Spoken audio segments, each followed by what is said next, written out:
வணக்கம் நண்பர்களே. இன்றைக்கி நம்ம வீட்டில் தக்காளி சாதம் செய்வது எப்படி வாங்க வீடியோக்குள்ளே போகலாம்.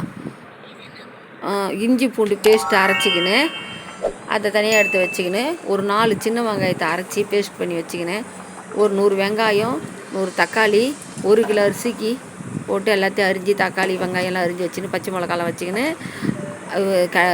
குக்கரை வச்சு எண்ணெயை ஊற்றி ஒரு பட்டை ஒரு லவங்கம் ஒரு ஏலக்காய் போட்டுட்டு நல்லா காஞ்ச உடனே வெங்காயத்தை எடுத்து நல்லா கொட்டி அது கண்ணாடி பதத்தில் வந்த உடனே அதுக்கப்புறம் இஞ்சி பூண்டு பேஸ்ட்டு போட்டு நல்லா வதக்கி அது வெங்காயம் பேஸ்ட்டு கொஞ்சம் வச்சுக்கிறோம்ல சின்ன வெங்காயம் அதை எடுத்து கொஞ்சம் அதில் போட்டு நல்லா வதக்கி எடுத்துட்டு தேவையான அந்த தக்காளியை கொட்டி நல்லா வதங்கின பிறகு தேவையான அளவுக்கு கொஞ்சம் காரம் ஒரு டீஸ்பூன் மிளகாத்தூள் போட்டு தனியாத்தூள் போட்டு கொஞ்சம் கரம் மசாலா போட்டு நல்லா கொஞ்சம் 2 சொம்பு தண்ணி ஊற்றி கொதிக்க வச்சு அது தேவையான அளவுக்கு அரிசி போட்டு ஊற வச்சு அது கட் பண்ணிட்டு